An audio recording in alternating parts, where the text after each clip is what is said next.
Jesus' mighty name we pray. Amen. Amen. You may be seated this morning. Praise the Lord. Amen. It's good to be here in the house of the Lord. Amen. You know, as we start this Sunday, I want to welcome each and every one of us this morning, for those of you who are online and those of you who are here. We always have special guests, and we're always excited when some of our special guests are here. So I want to welcome our special guests this morning. First, I'd like to welcome Justin's friend from Utica. Thank you for being here this morning. God bless you. Sister Grace Samuel from New Jersey, thank you for being here this morning. I want to welcome you.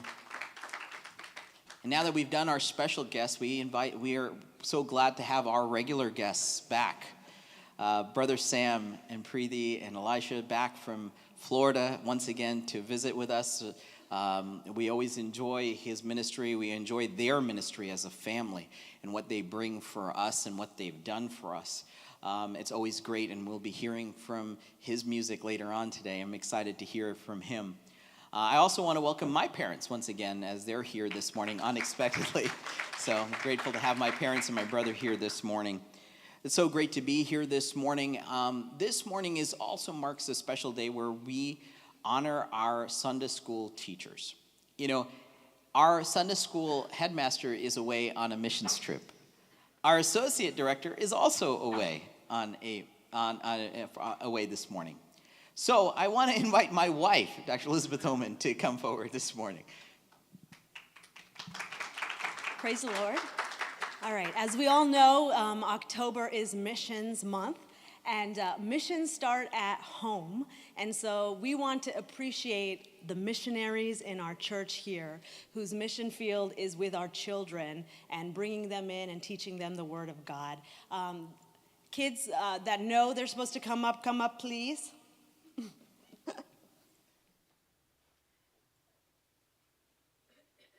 All right, so we want to give thanks to all of our teachers. And we really thank you for taking the time to prepare your lessons and teach and even bring candy and sweets to our kids. They appreciate it so much, and they enjoy coming to Sunday school. They all look forward to it, and they come prepared with their memory verses, right? So we're going to start with Sister Hannah.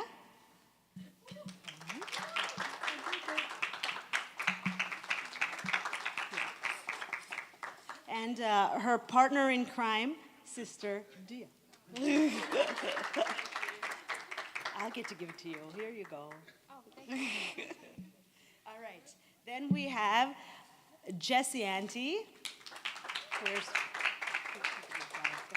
Jessie Auntie?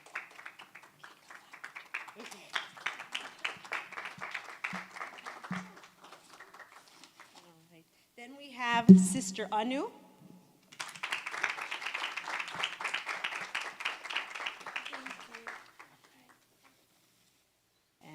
Brother Ashish.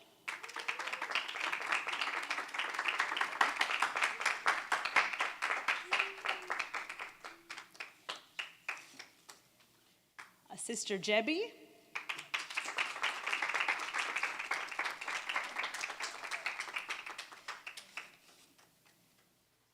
Bindu Auntie.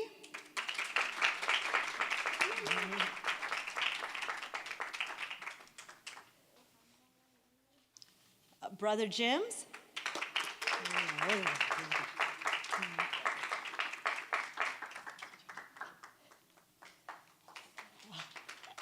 Dr. Bobby.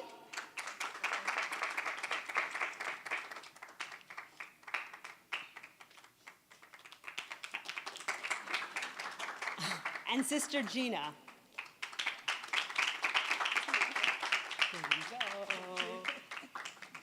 We thank everybody for their hard work and dedication. Abachan, will you pray for our teachers? പിതാവേ, ഈ അനുഗ്രഹിക്കപ്പെട്ട ഈ വിശുദ്ധ ദിവസത്തിനായി സ്തോത്രം ചെയ്യുന്നു. കർത്താവെ, പ്രത്യേകിച്ച് Sunday സ്കൂളിൽ കടന്ന പൈതങ്ങളെ ഓർത്ത് പ്രാർത്ഥിക്കുന്നു. അവർ പഠിപ്പിക്കുന്ന ടീച്ചേഴ്സിനെ പ്രാർത്ഥിക്കുന്നു. എന്ന് അവരുടെ കർത്താവെ അവർ കൊടുത്ത എല്ലാ കൃപകൾക്കായും സ്തോത്രം. ചെറുപ്രായത്തിൽ വചനം പഠിപ്പിക്കുവാൻ കർത്താവെ ടീച്ചേഴ്സിനെ നീ അനുഗ്രഹിച്ചതിനായി സ്തോത്രം ചെയ്യുന്നു. കൂടുതലായിട്ട് സൺഡേ സ്കൂൾ പൈതങ്ങൾ കടന്നു വരുവാനും കർത്താവെ അവരെ വചനം പഠിച്ച് ചെറുപ്രായത്തിൽ കർത്താവിനെ സ്വന്തം രക്ഷിതാവായി സ്വീകരിപ്പാനും അവരുടെ കുടുംബങ്ങൾ രക്ഷിക്കപ്പെടുവാനും ഒരുക്കുമാറാണമേ. എല്ലാ ടീച്ചേഴ്സിനെയും കുടുംബങ്ങളെ അനുഗ്രഹിക്കുമാറാണമേ. അത് സഭയ്ക്ക് അനുഗ്രഹമായി മാറുവാൻ കർത്താവ് ഭാവി അനുഗ്രഹിക്കപ്പെടുവാൻ സഹായിച്ചാട്ടെ. ഇവിടെയെല്ലാം ദൈവത്തിൻ്റെ നാമം മഹത്വപ്പെടുവാൻ കുറയുമാറാണ്. സഭയെ കൂട്ടുവിശ്വാസികളുടെ കുടുംബങ്ങളെ കർത്താവിൻ്റെ ദാസന്മാരെ എല്ലാം വിൺതാഴ്ച സമർപ്പിക്കുന്നു. ഇങ്ങനെ ഒരു മുഖാന്തരം നൽകിയതിനായി സ്തോത്രം. യേശു നാമത്തിൽ പിതാവേ, ആമേൻ. Amen. Praise God. This time I'm going to invite Sister Gina to come up and help me with translation as we spend some time in the Word. If you'll turn with me this morning to the book of Acts, chapter 1. While you're turning to the book of Acts, there was this story that I once heard about. A story by the name of a guy named by Harry Winston. നമുക്ക് അപ്പോസ്തല പ്രവൃത്തി 1-ാം അധ്യായത്തിലേക്ക് പോവാം. ആ ഭാഗത്തിൽ നിന്നാണ് നമ്മൾ വായിക്കുന്നത്. ഞാൻ അതോടനുബന്ധിച്ചൊരു വായിച്ചൊരു സ്റ്റോറി പറയാൻ ആഗ്രഹിക്കുന്നു. The story of Harry Winston, many people, when you hear the word Harry, a lot of women know who Harry Winston is. ഞാൻ ഹാരി വിൻസ്റ്റനെ കുറിച്ചാണ് പറയാൻ ആഗ്രഹിക്കുന്നത്. ഇവിടെ ഇരിക്കുന്ന പലർക്കും ആ വ്യക്തിയെക്കുറിച്ച് അറിയാമായിരിക്കും. He was one of the most beloved jewelers of all time. He even has a beautiful store in Manhattan. He has a beautiful store in Manhattan for jewelry. Okay, അദ്ദേഹത്തിന് മൻഹാട്ടനിൽ ജുവലറി വിൽക്കുന്ന ഒരു സ്റ്റോർ ഉണ്ടായിരുന്നു. And you know, one of the most peculiar things about Harry Winston was he became the owner of the Hope Diamond. അദ്ദേഹം hope ഡയമണ്ടിന്റെ ഓണറായി. And so for all of you who don't know, today, and if you go visit, and I was able to go earlier this year to Washington, D.C., in the Smithsonian Museum, there is a 45-carat diamond called the Hope Diamond. നിങ്ങൾ ഇതുവരെ സന്ദർശിച്ചിട്ടില്ലെങ്കിൽ ഞാൻ നിങ്ങളെ അതിനായിട്ട് ആഹ്വാനം ചെയ്യുന്നു. അവിടെ ഒരു 45 carrot diamond അവിടെ ഉണ്ട്. And you know, to some people, the most amazing thing about the story was that Harry donated it to the Smithsonian Museum. എനിക്ക് പറയാൻ ആഗ്രഹിക്കുന്ന ഒരു കാര്യം, അദ്ദേഹം ഇത് ആ മ്യൂസിയത്തിലേക്ക് ഡൊണേറ്റ് ചെയ്യപ്പെട്ടു. Now, for some of you, you might be wondering, well, is that the biggest thing about the story? Actually, the most peculiar thing about this story was that in 1958, when Harry Winston decided to donate this to the Smithsonian, he sent it to Washington, D.C. അദ്ദേഹം ഇത് അവിടെ donate ചെയ്യുന്നതിന് വേണ്ടി Washington DC-യിലേക്ക് അത് send ചെയ്തു. And he sent it with this. അതൊരു എൻവലപ്പിൽ send ചെയ്തു. A 45-carat diamond with the U.S. Postal Service. അത് വളരെ തുച്ഛമായിട്ടുള്ള ഒരു എൻവലപ്പിലാണ് അദ്ദേഹം അത് അവിടേക്ക് സെൻഡ് ചെയ്തത്. I don't know about you, but I don't know how many of you guys are going to be sending a 45-carat diamond in an envelope like this with the U.S. Postal Service. No offense to our postal workers here this morning. നിങ്ങളിൽ ആരൊക്കെ ഇത്ര വിലപിടിപ്പുള്ള ഒരു രത്നം ഇതുപോലെ വളരെ തുച്ഛമായിട്ടുള്ള ഒരു എൻവലപ്പിൽ send ചെയ്യുമെന്ന് ഞാൻ വിശ്വസിക്കുന്നില്ല. And what was so remarkable was they interviewed the postal man who had carried that envelope. They interviewed the man who carried the envelope, the postman. അത് കൊണ്ടുപോയ ആ പോസ്റ്റ്മാനെ അവർ ഇന്റർവ്യൂ ചെയ്യാനായിട്ട് ഇടയായി. And what he was saying was the one thing he could remember is, please don't let me lose this.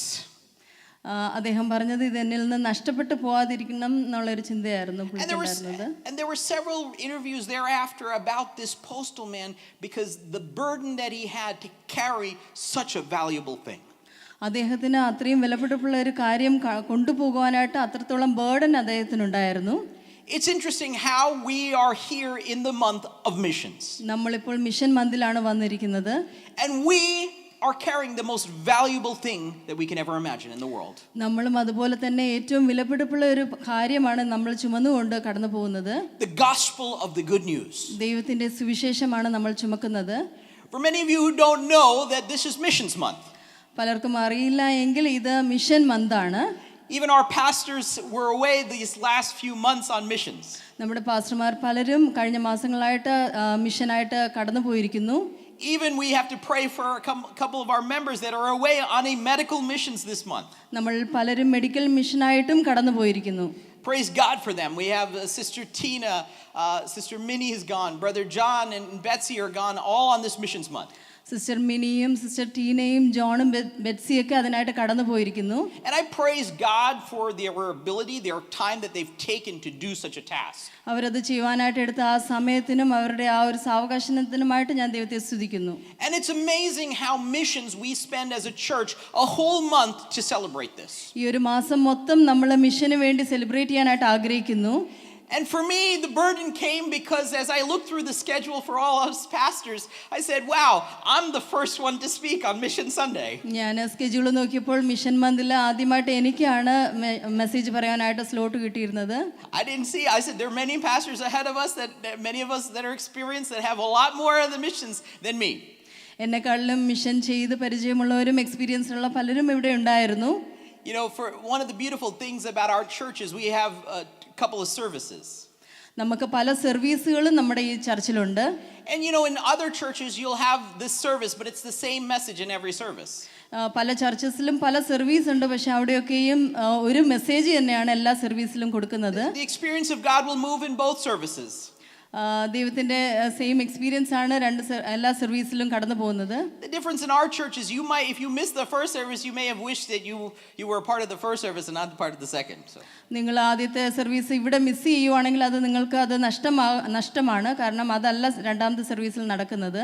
But the greatest thing is for those of you who stay for two services, you get the flavor of two different things.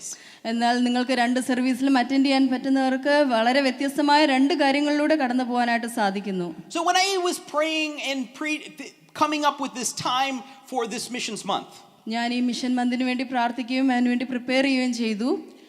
I had come to the book of Acts as the most important thing.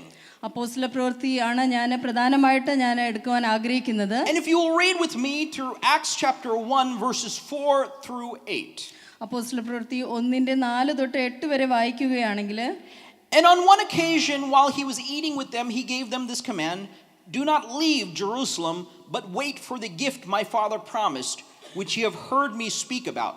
For John baptized with water, but in a few days you will be baptized with the Holy Spirit. Then they gathered around him and asked him, Lord, are you this time going to restore the kingdom to Israel? He said to them, it is not for you to know the times or the dates the Father has set by his own authority, but you will receive power when the Holy Spirit comes on you. And you will be my witnesses in Jerusalem and in Judea and Samaria and the ends of the earth. അങ്ങനെ അവൻ അവരുമായി കൂടിയിരിക്കുമ്പോൾ അവരോട്, നിങ്ങൾ യെരൂശലേമിൽ നിന്ന് വാങ്ങിപ്പോകാതെ എന്നോട് കേട്ട പിതാവിൻ്റെ വാഗ്ദത്തത്തിനായി കാത്തിരിക്കണം. യോഹന്നാൻ വെള്ളം കൊണ്ട് സ്നാനം കഴിപ്പിച്ചു, നിങ്ങൾക്കോ ഇനി ഏറെ നാൾ കഴിയും മുമ്പേ പരിശുദ്ധാത്മാവ് കൊണ്ട് സ്നാനം ലഭിക്കുമെന്ന് കൽപ്പിച്ചു. ഒരുമിച്ച് കൂടിയിരുന്നപ്പോൾ അവർ അവനോട്, കർത്താവേ, നീ ഇസ്രായേലിന് ഈ കാലത്തിലോ രാജ്യം യഥാസ്ഥാനമാക്കി കൊടുക്കുന്നത് എന്ന് ചോദിച്ചു. അവൻ അവരോട്, പിതാവ് തൻ്റെ സ്വന്തം അധികാരത്തിൽ വെച്ചിട്ടുള്ള കാലങ്ങളെയോ സമയങ്ങളെയോ അറിയുന്നത് നിങ്ങൾക്കുള്ളതല്ല. എന്നാൽ പരിശുദ്ധാത്മാവ് നിങ്ങളുടെ മേൽ വരുമ്പോൾ നിങ്ങൾ ശക്തി ലഭിച്ചിട്ട് യെരൂശലേമിലും യഹൂദിയയിലും എല്ലായിടത്തും ശമരിയയിലും ഭൂമിയുടെ അറ്റത്തോളവും എൻ്റെ സാക്ഷികളാകും എന്ന് പറഞ്ഞു. Father God, we just thank you once again for your word, Lord. Help us not to just be hearers of your word, but doers, oh God.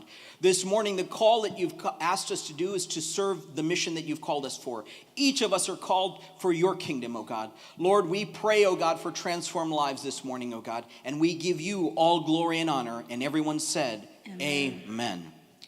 The book of Acts picks up where the Gospels end.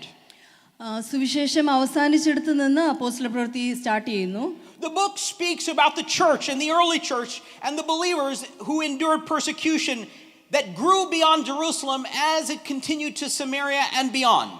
ഈ പുസ്തകം സഭയെ പറ്റിയും വിശ്വാസികളെ കുറിച്ചും അതുപോലെ പെർസിക്യൂഷനിലൂടെ കടന്നുപോയ സഭയെ പറ്റിയും ശമരിയയിലും യെരൂശലേമിലും അതിനപ്പുറമായിട്ട് സുവിശേഷം അറിയിച്ച ജനത്തെക്കുറിച്ച് നമ്മൾ വായിക്കുന്നു. And the book of Acts, as you have gone through several studies, I think even Pastor has done studies, the book of Acts is very specific because it was written by a very specific author. നമ്മൾ പലരും പല മെസ്സേജസും പാസ്റ്റർമാരിൽ നിന്നും ഈ ബുക്കിനെ കുറിച്ച് കേട്ടിട്ടുണ്ട്. ഇത് വളരെ പ്രത്യേകിച്ചുള്ള ഒരു വ്യത്യസ്തമായ ഒരു വ്യക്തിയാണ് ഇത് എഴുതിയിരിക്കുന്നത്. So Luke is the author of this, and he was a physician. And not only was he a physician, but as we read through the book of Acts, he was a companion to Paul in his ministries. നമുക്കറിയാം വൈദ്യനായ ലൂക്കോസ് ആണ് ഇത് എഴുതിയത്. ലൂക്കോസ് പൗലോസിനോടൊപ്പം സഞ്ചരിച്ച ഒരു വ്യക്തിയാണ്. And so he writes very specific details. വളരെ specific ആയിട്ടുള്ള ഡീറ്റെയിൽസും താൻ ഇതിൽ എഴുതിയിട്ടുണ്ട്. And you know, the funny thing is a lot of the theologians who write in the commentaries, they're like, he writes like a physician. താനൊരു doctor എഴുതുന്നത് പോലെ തന്നെയാണ് ഇത് എഴുതിയിരിക്കുന്നതെന്നാണ് പലരും അഭിപ്രായപ്പെട്ടിട്ടുള്ളത്. And as a physician, I have to differ with him because you guys could actually read it. It's okay, you don't have to translate that. I think everybody got that. But you know, the understanding is he's very specific about details. താൻ വളരെ മൈന്യൂട്ടായിട്ടുള്ള കാര്യങ്ങളും ഇതിൽ രേഖപ്പെടുത്തിയിട്ടുണ്ട്. You know, throughout the book you can see that he speaks about 80 specific geographic locations. He mentions over 100 different people by name, and he even records 24 speeches over a span of 30 years. ഏകദേശം 80 locations ഇതിൽ പറഞ്ഞിട്ടുണ്ട്. അതുപോലെ 100 വ്യക്തികളെ കുറിച്ച് പേരെടുത്ത് പറഞ്ഞിട്ടുണ്ട്.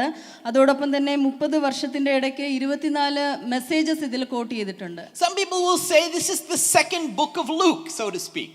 ഇത് ലൂക്കോസിന്റെ രണ്ടാമത്തെ ബുക്കാണെന്ന് ചിലർ പറയുന്നു. Luke 2, so to speak. Luke 2 എന്ന് ചിലർ പറയുന്നു. But in simplest understanding, this is the acts of the believers of Jesus Christ. ഇത് യേശുക്രിസ്തുവിന്റെ വിശ്വാസികൾ ചെയ്ത പ്രവൃത്തികളെ കുറിച്ചാണ് ഇതിൽ എഴുതിയിരിക്കുന്നത്. You know, as followers of Jesus Christ, many of us understand what the Bible holds. We read about the Gospels, but when we go through the Gospels, we understand who Jesus was. നമ്മൾ സുവിശേഷങ്ങൾ വായിക്കുമ്പോൾ യേശു ആരാണെന്ന് നമുക്ക് മനസ്സിലാക്കാൻ സാധിക്കുന്നു. You know, the Old Testament prophesied about Jesus' coming 700 years before. 700 വർഷങ്ങൾക്ക് മുന്നേ old ടെസ്റ്റമെന്റിൽ യേശുവിന്റെ വരവിനെ കുറിച്ചൊക്കെ പ്രവചിച്ചിട്ടുണ്ട്. We see that in the Bible, in the Old Testament, it says specifically that the birth of Jesus will come and how it is to come. യേശുവിന്റെ ജനനത്തെ പറ്റി വളരെ വ്യക്തമായിട്ട് പഴയ നിയമത്തിൽ പറഞ്ഞിട്ടുണ്ട്. And we all celebrate that with Christmas. നമ്മളത് Christmas ആയിട്ട് അത് ആഘോഷിക്കുന്നു. In the same way, in the Old Testament, we read about the prophetic word of Jesus' death, resurrection. യേശുവിന്റെ മരണത്തെ പറ്റിയും ഉയർത്തെഴുന്നേൽപ്പിനെ പറ്റിയും നമ്മൾ വായിക്കുന്നുണ്ട് പഴയ നിയമത്തിൽ. And we celebrate that as Easter. നമ്മളത് ഈസ്റ്റർ ആയിട്ട് ആഘോഷിക്കുന്നു. But in the same way, എന്നാൽ അതുപോലെ തന്നെ there was one other thing that we often don't celebrate. അതുപോലെ തന്നെ നമ്മൾ മറ്റൊരു കാര്യം നമ്മൾ സെലിബ്രേറ്റ് ചെയ്യുന്നില്ല. That was prophetically mentioned in the Old Testament as well. അതും പഴയ നിയമത്തിൽ പറഞ്ഞിട്ടുള്ള ഒരു കാര്യം തന്നെയാണ്. Isaiah mentions about the birth and the death of Jesus. യെശയ്യാവ് യേശുവിന്റെ ജനനത്തെ പറ്റിയും മരണത്തെ പറ്റിയും പറഞ്ഞിരിക്കുന്നു. But Joel mentions something in a prophetic way. Even Zephaniah mentions it in a prophetic way of what's to come. യോവേലും സെഫന്യാവും ഒക്കെ വരുവാനുള്ള ചില കാര്യങ്ങളെക്കുറിച്ച് അവിടെ പ്രവചിച്ചിരിക്കുന്നു. In Zephaniah it says in chapter 1, it says there will be a language that is a pure language that will be given that will unite them all. സെഫന്യാവിൽ നമ്മൾ വായിക്കുന്ന ഒരു ഭാഷ വരുന്നു, അത് എല്ലാവരും ഒരു പുതുഭാഷ വരുന്നു, അത് എല്ലാവരെയും യുണൈറ്റ് ചെയ്യുന്നു എന്ന് വായിക്കുന്നു. It's a pure, without any curses, without anything in it, that will unite everyone in one accord. വളരെ ശുദ്ധമായുള്ള ഒരു ഭാഷയെ പറ്റി അവിടെ പറയുന്നുണ്ട്. In the book of Joel it says in the last days that he will pour out his spirit upon the children, about the men, the women, and they will prophesy. യോവേൽ നമ്മൾ വായിക്കുന്നു അന്ത്യകാലഘട്ടത്തിൽ പരിശുദ്ധാത്മാവ് വരുന്നതിനെ പറ്റിയും പുത്രന്മാരും പുത്രിമാരും പ്രവചിക്കുന്നതിനെ പറ്റിയും നമ്മൾ വായിക്കുന്നു. And this is the prophetic word of the Pentecost. ഇത് പെന്തക്കോസ്തിനെ പറ്റിയുള്ള പ്രാവചനികമായ വചനങ്ങളാണ്. Now, you know, it is not uncommon that the word Pentecost will give some people a little chill. ചിലപ്പോൾ പെന്തക്കോസ് എന്നുള്ള വാക്ക് കേൾക്കുമ്പോൾ നമുക്ക് പലപ്പോഴും വേറൊരു ഫീലിംഗ് ആണ് വരുന്നത്. And the only reason why it scares some people, അത് ചില വ്യക്തികളെ ഭയപ്പെടുത്തുന്നു. കാരണം because it sounds so similar to Pentecostals.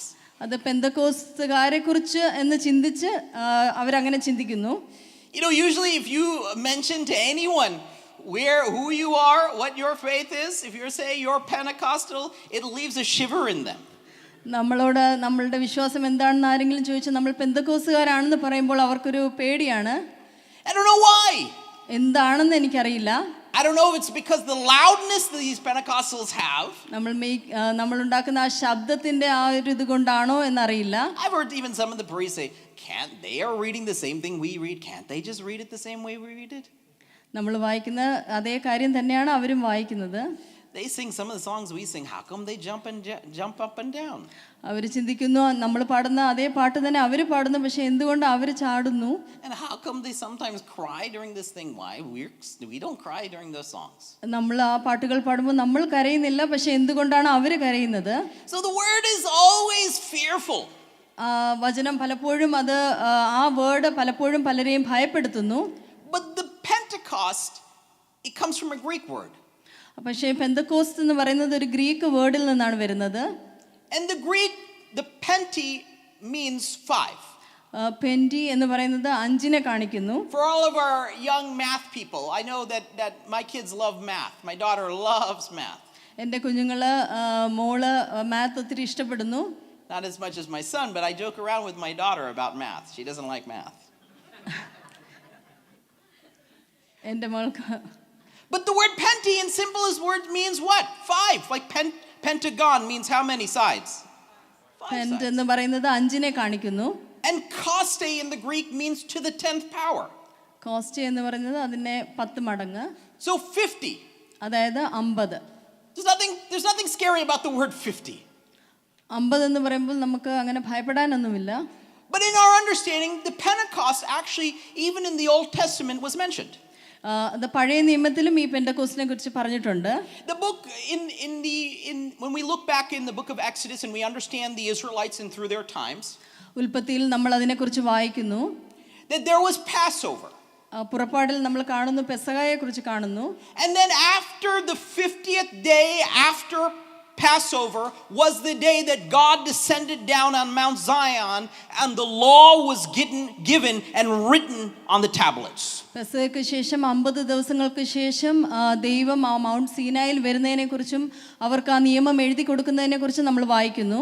So they understood this. The early Israelites understood that Pentecost was the celebration of God coming down with a large sound and the law was written. പഴയ നിയമത്തിൽ അവർ പെന്തക്കോസ്തായിട്ട് ആചരിക്കുന്നത് ദൈവം അവരുടെ മധ്യത്തിലേക്ക് വന്ന് അവർക്ക് നിയമം എഴുതി കൊടുത്തതിനെ അത് കാണിക്കുന്നതായിട്ടാണ്. Now, it's interesting how God changed the rules in the book of Leviticus. എന്നാൽ ലേവ്യ പുസ്തകത്തിൽ വരുമ്പോഴത്തേനും ദൈവം നിയമങ്ങൾ മാറ്റി എഴുതുന്നത് നമുക്ക് കാണാം. Because for all of our advanced math people, advance math പഠിക്കുന്ന കുഞ്ഞുങ്ങള്, you could say, well, this day of Pentecost, as it's mentioned in Acts, can't come to true because it doesn't add up. അപ്പോസ്തല പ്രവൃത്തിയിൽ പറയുന്ന ആ പെന്തക്കോസ്ത് അത് ശരിയാണ്. Because it doesn't add up, because if Jesus had died and he rose again and then he was on the earth for 40 days and then it says on the 50th day on Acts chapter 1 it says when the Pentecost had fully come. Okay, നമ്മളവിടെ കാണുന്നു യേശു മരിച്ച് അടക്കപ്പെട്ട് ഉയർത്തെഴുന്നേറ്റതിന് ശേഷം 40 ദിവസം അവരോടൊപ്പം ഉണ്ടായിരുന്നു. അത് കഴിഞ്ഞിട്ട് നമ്മൾ വായിക്കുന്നത് 50-ാം ദിവസം എന്നവിടെ കാണുന്നു. So it doesn't add up to 50. അപ്പോൾ അവിടെയും 50 കാണുന്നു. But the book of Leviticus, God changed it. എന്നാൽ ലേവ്യ പുസ്തകത്തിൽ വരുമ്പോൾ ദൈവം അതിനൊരു വ്യത്യാസം വരുത്തുന്നു. So he had told them in the book of Leviticus there was a change in the feast. പെരുന്നാളിനൊരു വ്യത്യാസം ദൈവം അവിടെ കൽപ്പിക്കുന്നു. And he said that the 50 days will be counted on the first day after the Sabbath. ശബത്ത് കഴിഞ്ഞിട്ട് 1-ാമത്തെ ദിവസം എന്ന് നമ്മൾ അവിടെ വായിക്കുന്നു. Interestingly enough, Jesus died on Passover. നമുക്ക് കാണാൻ സാധിക്കുന്നത് യേശുവും ആ ഒരു പെസഹയുടെ ആ ഒരു സമയത്ത് തന്നെയാണ് മരിക്കുന്നത്. And then he rose on the day after the Sabbath. യേശു ശബത്ത് കഴിഞ്ഞിട്ടുള്ള ആദ്യത്തെ ദിവസം ഉയർത്തെഴുന്നേൽക്കുന്നതായിട്ട് നമ്മൾ വായിക്കുന്നു. And he lived for 40 days on the earth. അത് കഴിഞ്ഞ് 40 ദിവസം ഭൂമിയിലുണ്ടായിരുന്നു. And then 10 days later, അത് 10 ദിവസങ്ങൾക്ക് ശേഷം the Pentecost came. പെന്തക്കോസ്ത് അവരുടെ മധ്യത്തിലേക്ക് വന്നു. Acts chapter 2 said, and when the Pentecost had fully come. അപ്പോസ്തല പ്രവൃത്തി 2 നമ്മൾ വായിക്കുന്നു, ആ പെന്തക്കോസ്ത് പൂർണ്ണമായിട്ട് അവരിലേക്ക് വന്നപ്പോൾ said the fire came down. ആ ഒരു അഗ്നി അവരുടെ ഇടയ്ക്കിലേക്ക് ഇറങ്ങി വരുന്നത് നമ്മൾ വായിക്കുന്നു. with a loud sound. വളരെ ശബ്ദത്തോടു കൂടി. You see, on the first Pentecost, when God came down on the mountain and he delivered the law, ആദ്യത്തെ പെന്തക്കോസ്തിൽ ദൈവം ആ മൗണ്ട് സീനായിലേക്ക് കടന്നു വന്ന് അവർക്ക് നിയമം എഴുതി കൊടുത്തു. 3,000 people died because of their sin. 3000 ആൾക്കാർ അവരുടെ പാപങ്ങൾ നിമിത്തം മരണപ്പെട്ടു. When the law came down, 3,000 people died that day. നിയമം എഴുതപ്പെട്ടപ്പോൾ 3000 ആളുകൾ അവിടെ മരിക്കപ്പെട്ടു. But when we see what happens after the lamb had come, എന്നാൽ പെസഹ കുഞ്ഞാട് വന്നതിന് ശേഷം, when Jesus had died and arose again on the day of Pentecost, when the Spirit came down, it said that 3,000 were saved. എന്നാൽ പുതിയ നിയമത്തിൽ നമ്മൾ വായിക്കുന്നു, ആ പെന്തക്കോസ്ത് നാൾ വന്നപ്പോൾ 3000 ആളുകൾ അവിടെ രക്ഷിക്കപ്പെടുവാനായിട്ട് ഇടയായി തീർന്നു. Because the new covenant was already established. കാരണം അവിടെ ഒരു പുതിയൊരു നിയമം എഴുതപ്പെട്ടു.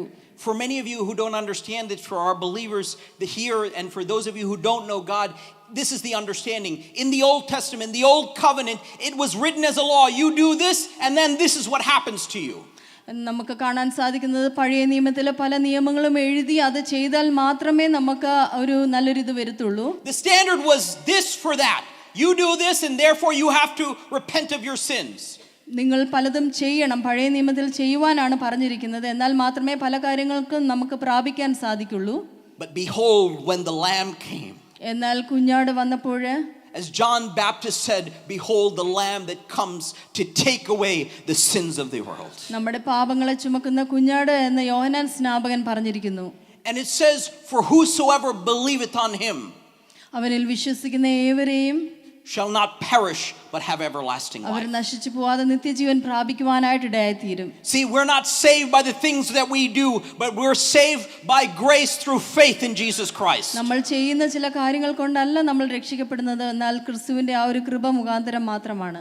So the importance that comes in the book of Acts is the beginning of the ministry of the church. ഇവിടെ നമ്മൾ അപ്പോസ്തല പ്രവൃത്തിയിൽ കാണുന്നത് സഭയുടെ ആ ഒരു പ്രവർത്തനത്തിന്റെ ആരംഭമാണ്. So when we see this was a pivotal moment. ഇതൊരു വളരെ പ്രധാനപ്പെട്ട ഒരു സമയമാണ്. For 40 days Jesus was on the earth, and in Matthew chapter 28 he gives the great commission to go out to all the world and preach the gospel and baptize them and make them disciples. യേശു അതുപോലെ തന്നെ മത്തായി 28 എല്ലാവർക്കും ഒരു commission കൊടുക്കുന്നതായിട്ട് കാണുന്നുണ്ട്, പോയി preach ചെയ്യുവാനായിട്ട് സുവിശേഷം. The reason why I chose this morning was that the beginning of the mission comes with the declaration of God's plan for all of us.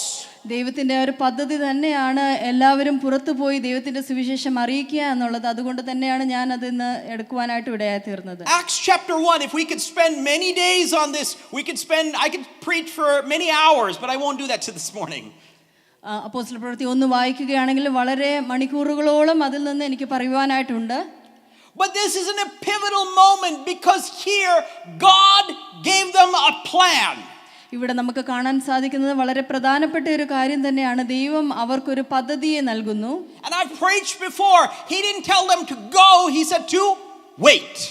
അവരോട് ദൈവം ആദ്യമേ തന്നെ പോകുവാനല്ല പറഞ്ഞത്, ആദ്യമായിട്ട് അവരോട് വെയിറ്റ് ചെയ്യുവാനാണ് പറഞ്ഞത്, കാത്തിരിപ്പാൻ പറഞ്ഞു. As we know what happens, they all gather in the upper room and the power of the Holy Spirit comes down upon them. നമുക്കറിയാം, അവര് യേശു പറഞ്ഞതുപോലെ തന്നെ കാത്തിരുന്നു, പരിശുദ്ധാത്മാവ് അവരുടെ മേലിലേക്ക് വരുവാനായിട്ട് ഇടയായി തീർന്നു. And it said that there were like tongues of fire that came, and these Galileans അവരുടെ മേല് അഗ്നി നാവുകളായിട്ട് ഇറങ്ങി വരുന്നതിനെ കുറിച്ച് നമ്മൾ വായിക്കുന്നു. spoke many languages. ആ ഗലീലക്കാര് പല ഭാഷകളിൽ സംസാരിക്കുവാനായിട്ട് ഇടയായി തീർന്നു. Acts chapter 2 says that the people around them were utterly amazed at what they were seeing. അവിടെ നമ്മൾ കാണുന്നു, ചുറ്റുപാടും നോക്കി നിന്നവര് വളരെ വിസ്മയിക്കുന്നതായിട്ട് നമ്മൾ വായിക്കുന്നു. You see, there was a plan that God had for them. ദൈവത്തിന്റെ ഒരു പദ്ധതി തന്നെയാണ് അത് നമ്മളവിടെ വായിക്കുന്നത്. And it's the same plan for you and I. ആ സെയിം പദ്ധതി തന്നെയാണ് നമ്മൾ ഓരോരുത്തരെ കുറിച്ചും ദൈവത്തിനുള്ളത്. This morning the message that I bring for you is the mission that God has for you and I. ദൈവം നമ്മൾ ഓരോരുത്തരെയും ഏൽപ്പിച്ചിരിക്കുന്ന ആ ഒരു മിഷനെ പറ്റിയാണ് ഞാൻ പറയാൻ ആഗ്രഹിക്കുന്നത്. And in my usual fashion I only have 3 points. സാധാരണ ഞാൻ 3 പോയിന്റ്സ് ആണ് പറയുന്നത്. I went back to my old ways. Last week I gave like 7 points. This week I'm back to the 3. ഞാൻ കഴിഞ്ഞ ആഴ്ചയിൽ 7 പറഞ്ഞു, പക്ഷേ ഇന്ന് ഞാൻ തിരിച്ച് 3 പോയിന്റിൽ വരുന്നു. And there are 3 things that we can glean from this first chapter that begins on the mission that God had called for each one of us. ഈ ചാപ്റ്ററിൽ നമുക്ക് 3 കാര്യങ്ങൾ മിഷൻ റിലേറ്റഡ് ആയിട്ട് കാണുവാനായിട്ട് സാധിക്കുന്നു. You know, there's just something so special. I remember this general who spoke a great stirring message for the University of Texas in city of Austin.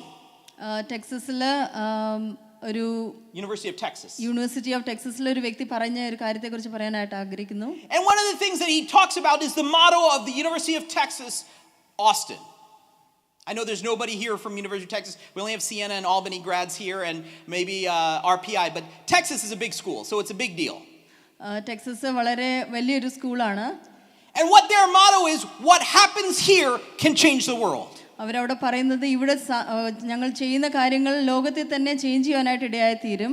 And some of that is true. Some of their future graduates went on to be some amazing people. അത് ശരി തന്നെയാണ്. അവിടെ നിന്ന് പഠിച്ചിറങ്ങിയ പലരും പിന്നെ പല കാര്യങ്ങളും ചെയ്യുന്നതായിട്ട് നമ്മൾ വായിച്ചിട്ടുണ്ട്. And so pivotal for me to choose on the first mission Sunday, what happened there changed the world. അത് തന്നെയാണ് ഞാൻ ഇവിടെയും പറയാൻ ആഗ്രഹിക്കുന്നത്. ഈ 1-ാം അധ്യായത്തിലും 2-ലും ഒക്കെ നമ്മൾ വായിക്കുന്നത് പോലെ തന്നെ ലോകത്തെ ചേഞ്ച് ചെയ്യാനായിട്ട് ആ ശിഷ്യന്മാർക്ക് കഴിഞ്ഞു. Now I'm a doctor, I'm not an engineer, I'm not a mathematician. ഞാനൊരു ഡോക്ടറാണ്, ഞാനൊരു എഞ്ചിനീയറോ മാത്തമാറ്റീഷ്യനോ അല്ല. But let's do some math this morning since we've been doing it all this morning. നമുക്ക് ചില മാത്ത് ചെയ്യാം. So this is the problem that I have for all of our young kids. This is a word problem. ഇതൊരു word പ്രോബ്ലമാണ്. So Apostle Paul says that there was approximately 500 people that were there that witnessed when Jesus went up. യേശു ഉയർത്തെഴുന്നേറ്റപ്പോൾ ഏകദേശം 500 വ്യക്തികൾ അത് കണ്ടു എന്ന് എഴുതിയിരിക്കുന്നു. But as we read, എന്നാൽ നമ്മൾ വായിച്ചു വരുമ്പോൾ that in the same chapter 1 verses 14, it says, they all joined together constantly in prayer along with women and Mary, the mother of Jesus, and with his brothers. In those days, Peter stood up among the believers, a group numbering about 120. എന്നാൽ 14-ലും 15-ലും നമ്മൾ വായിച്ചു വരുമ്പോൾ അവിടെ 120 പേര് കൂടിയിരിക്കുന്നതിനെ കുറിച്ച് കാണുന്നു. Interesting. വളരെ രസകരമായിട്ടുള്ള ഒരു കാര്യമാണത്. The math problem. There was 500 people. 500 വ്യക്തികൾ യേശുവിന്റെ ഉയർത്തെഴുന്നേൽപ്പ് കണ്ടു. That was found in the beginning of Acts chapter 1. എന്നാൽ അപ്പോസ്തല പ്രവൃത്തി ആദ്യത്തിലാണ് നമ്മൾ അത് വായിക്കുന്നത്. But when you look through 13 through 15, it says there was only 120 remaining. എന്നാൽ ആ അതേ അധ്യായത്തിൽ തന്നെ താഴെ എത്തുമ്പോൾ ഏകദേശം 120 വ്യക്തികളെ കാണുന്നുള്ളൂ. I see some pencils roaming around here. So let's get the numbers right here. So is this an addition problem, a subtraction problem, multiplication problem? ഇത് അഡീഷൻ ആണോ, മൾട്ടിപ്ലിക്കേഷൻ ആണോ, സബ്സ്ട്രാക്ഷൻ ആണോ? I finished math in high school. I didn't take math after that. So thank you. So what was the number? How many people weren't there? 380. Come on, guys. അപ്പോൾ ബാക്കി എത്ര പേരുണ്ട്? അത് 380 പേര്. So there's only 120 people that were there and present at the upper room. Upper റൂമിൽ നമ്മൾ കാണുന്നത് 120 പേര് മാത്രമേ അവിടെ ഉള്ളൂ. What happened to the 380? എന്നാൽ ബാക്കിയുള്ള 380 പേർക്ക് എന്താണ് സംഭവിച്ചത്? They all heard what God had told them. അവര് യേശു പറഞ്ഞത് കേട്ടു. Going back to Acts chapter 1, he says like this. എന്നാൽ അപ്പോസ്തല പ്രവൃത്തി 1-ലേക്ക് പിന്നെയും മടങ്ങി വരുമ്പോൾ verses 7 through 8, it says, it's not for you to know the times, the dates the Father has sent for his own authority, but you will receive power when the Holy Spirit comes on you, and you will be my witnesses in all Judea and Samaria and to the ends of the earth. 7-ലും 8-ലും നമ്മളിങ്ങനെ വായിക്കുന്നു, അവൻ അവരോട് പിതാവ് തൻ്റെ സ്വന്തം അധികാരത്തിൽ വച്ചിട്ടുള്ള കാലങ്ങളെയോ സമയങ്ങളെയോ അറിയുന്നത് നിങ്ങൾക്കുള്ളതല്ല, എന്നാൽ പരിശുദ്ധാത്മാവ് നിങ്ങളുടെ മേൽ വരുമ്പോൾ നിങ്ങൾ ശക്തി ലഭിച്ചിട്ട് യെരുശലേമിലും യഹൂദിയയിലും എല്ലായിടത്തും ശമര്യയിലും ഭൂമിയുടെ അറ്റത്തോളവും എൻ്റെ സാക്ഷികളാകുമെന്ന് പറഞ്ഞു. You see, in the message that God gave you, I told you I gave you 3 points. It's embracing God's plan, it's embracing God's purpose, and it's embracing the power. That's the mission you've been called for. ദൈവം അവിടെ കൊടുത്ത ആ കൽപ്പനയിൽ നമുക്ക് കാണാൻ സാധിക്കുന്നത് ദൈവത്തിൻ്റെ പദ്ധതിയെയും ദൈവത്തിൻ്റെ ഉദ്ദേശത്തെയും ദൈവത്തിൻ്റെ ശക്തിയെയും embrace ചെയ്യാന്നുള്ളതാണ്. God didn't give them a timeline of when this was going to happen. He didn't tell them it was going to happen in 10 days. He said, you need to wait. ദൈവം അവിടെ ഒരു സമയമോ കാലഘട്ടമോ പറയുന്നില്ല, പക്ഷെ അവരോട് അതിനുവേണ്ടി കാത്തിരിക്കാനാണ് പറഞ്ഞത്. And so we have these numbers. നമുക്ക് ഈ നമ്പേഴ്സ് അറിയാം. 380, 120. 380, 120 പേരെ കുറിച്ചൊക്കെയുള്ള നമ്പേഴ്സ് നമുക്കറിയാം. And this random 10 days. അതുപോലെ ആ ഒരു 10 ദിവസത്തെ പറ്റിയും. I believe that the 380 were just as fervent for God. ആ ഒരു 380 പേര് ദൈവത്തിന്റെ ആ ഒരു സന്നിധിയിലായിരുന്നു എന്നേ ഉള്ളൂ. There were hundreds that followed Jesus all throughout his life. ദൈവത്തിന്റെ യേശുവിന്റെ ജീവിതം നോക്കുമ്പോൾ നൂറുകണക്കിന് ആളുകൾ യേശുവിനെ ഫോളോ ചെയ്തു. And we can even see that in the beginning of the book of Acts that they were all there to witness. അപ്പോസ്തലപ്രവൃത്തി 1 വായിക്കുമ്പോൾ അവർ 500 പേരോളം അവിടെ അത് കാണുവാനായിട്ടുണ്ടായിരുന്നു. And when they even witnessed Jesus going up, they said that the angels came down and told them, this same Jesus who came down will come again, but don't just stand here. അവരവിടെ അങ്ങനെ നിൽക്കുമ്പോൾ ഒരു ദൂതന്മാർ വരികയും അവരോട് സംസാരിക്കുകയും ചെയ്യുന്നത് നമുക്ക് കാണുവാൻ സാധിക്കുന്നു. But what happened to these 380? എന്നാൽ ആ 380 പേർക്ക് എന്താണ് സംഭവിച്ചത്? The reason why I bring this up is because in our Christian life, many of us are the 380. പലപ്പോഴും ക്രിസ്തീയ ജീവിതത്തിൽ നമ്മൾ പലരും ആ ഒരു 380 ആൾക്കാരെ പോലെയാണ്. We have a zeal for God. We love God. നമ്മൾ ദൈവത്തെ സ്നേഹിക്കുന്നു, ആ ഒരു തീക്ഷ്ണത കാണിക്കുന്നു. We enjoy experiencing it. ദൈവത്തിന്റെ ആ ഒരു സാന്നിധ്യം നമ്മൾ എക്സ്പീരിയൻസ് ചെയ്യുന്നു. That's why I told you this morning, church shouldn't be an experience, it should be a transformation. അതുകൊണ്ടാണ് ഞാൻ പറഞ്ഞത് സഭ ജസ്റ്റ് ഒരു എക്സ്പീരിയൻസ് പോലെ ആയിരിക്കരുത്, അത് നമ്മുടെ ജീവിതത്തിൽ ചലനങ്ങൾ മാറ്റങ്ങൾ ഉണ്ടാക്കുന്നതായിരിക്കണം. If you wonder what's inspired me for this word change, it comes from a great preacher, D.L. Moody. എന്നാൽ ഈ ചേഞ്ച് എന്ന് പറയുന്ന വേർഡ് D.L. മൂഡിയിൽ നിന്നാണ് എനിക്ക് ആ ഒരു ചിന്തയുണ്ടായത്. I read it many months ago. It says the word of God is not meant for instruction, it's meant for transformation. താൻ പറഞ്ഞത് ഇങ്ങനെയാണ്, ദൈവത്തിന്റെ വചനം അത് ജസ്റ്റ് വായിക്കുവാനുള്ളതല്ല, പക്ഷെ നമ്മുടെ ജീവിതത്തിൽ transformation ഉണ്ടാക്കാനുള്ളതാണ്. And here these 500 heard the word directly from God and he said just wait. ഈ 500 പേര് അത് കാണുവാനായിട്ട് ഇടയായി തീർന്നു, അവർ പക്ഷെ വെയിറ്റ് ചെയ്തില്ല. The prophetic word that Jesus was to come came, that Jesus' death and resurrection was prophesied and it happened, and the same prophecy that they knew from Zephaniah and Joel was to come, but they didn't wait. യേശു ജനിക്കും എന്ന് പറഞ്ഞത് നടക്കുവാനായിട്ട് ഇടയായി തീർന്നു. യേശുവിൻ്റെ മരണത്തെക്കുറിച്ച് പ്രവചിച്ചിട്ടുണ്ടായിരുന്നു, അത് നടക്കുവാനായിട്ട് ഇടയായി തീർന്നു. അതുപോലെ തന്നെയുള്ള പ്രവചനമായിരുന്നു ആ ഒരു ആത്മാവിൻ്റെ ആ ഒരു സാന്നിധ്യം. പക്ഷെ അതിനു വേണ്ടി അവർക്ക് കാത്തിരിക്കുവാൻ സാധിച്ചില്ല. You see, you need to embrace God's plan. നമ്മൾ ദൈവത്തിൻ്റെ ആ ഒരു പദ്ധതിയെ നമ്മൾ ആലിംഗനം ചെയ്യണം. That's the first point this morning. അതാണ് എൻ്റെ ഇന്നത്തെ ആദ്യത്തെ point. Verse number 8.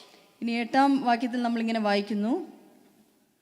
Verse 8 reads like this, but all of you shall receive power. It says, but all of you. നിങ്ങൾ എല്ലാവരും ആ ശക്തി പ്രാപിക്കുമെന്ന് നമ്മൾ അവിടെ വായിക്കുന്നു. Not some of you. It said, it didn't say for just 120 of you that will receive this. നിങ്ങളിൽ 120 പേര് പ്രാപിക്കുമെന്നല്ല അവിടെ പറഞ്ഞിരിക്കുന്നത്, നിങ്ങൾ എല്ലാവരും അത് പ്രാപിക്കുമെന്നാണ് അവിടെ നമ്മൾ കാണുന്നത്. Listen, usually in our church when we have fellowship and food time, we tell you that there's food, but we didn't say that only some of you will receive it. We say that all of you will receive it. That's why our hospitality team is very good about that, to make sure that all of you get food. നമ്മളിവിടെ ഇതുപോലെ fellowship ഉള്ളപ്പോൾ ഫുഡുള്ളപ്പോൾ നമ്മൾ പറയാറുണ്ട് ഫുഡുണ്ടെന്ന്. അത് ചിലരെ മാത്രം ഉദ്ദേശിച്ചല്ല, ഇവിടെ കടന്നു വന്ന എല്ലാവരെയും ഉദ്ദേശിച്ചിട്ടാണ്. So why would you not understand that when God said, but you all shall receive? എന്നാൽ എന്തുകൊണ്ടാണ് ഇവിടെ നിങ്ങൾ ആ ശക്തി ലഭിക്കും എന്ന് പറഞ്ഞപ്പോൾ അവരിൽ ചിലർ അത് മനസ്സിലാക്കാതെ പോയത്?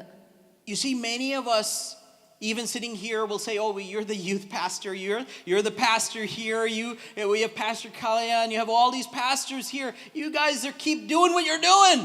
നിങ്ങൾ പലരും ഇവിടെ ഇരുന്ന് പറയുന്നുണ്ടായിരിക്കും, നിങ്ങൾ ഇവിടെ യൂത്ത് പാസ്റ്ററായിട്ട് ഡോക്ടർ റോണിയുണ്ട്, അതുപോലെ കല്യാൺ പാസ്റ്ററുണ്ട്, നിങ്ങൾ ചെയ്യുന്നത് നിങ്ങൾ കണ്ടിന്യൂ ചെയ്യൂ എന്ന് നിങ്ങൾ പറയാം.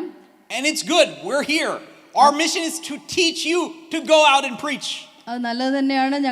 ഞങ്ങളെ ഏൽപ്പിച്ചിരിക്കുന്ന ദൗത്യവും അത് തന്നെയാണ്, നിങ്ങളെ പുറത്തേക്ക് അയക്കുവാനും മറ്റുള്ളവരോട് സുവിശേഷം അറിയിക്കുവാൻ എൻകറേജ് ചെയ്യുവാനും. The Bible delineates that there are different people who are assigned to different tasks.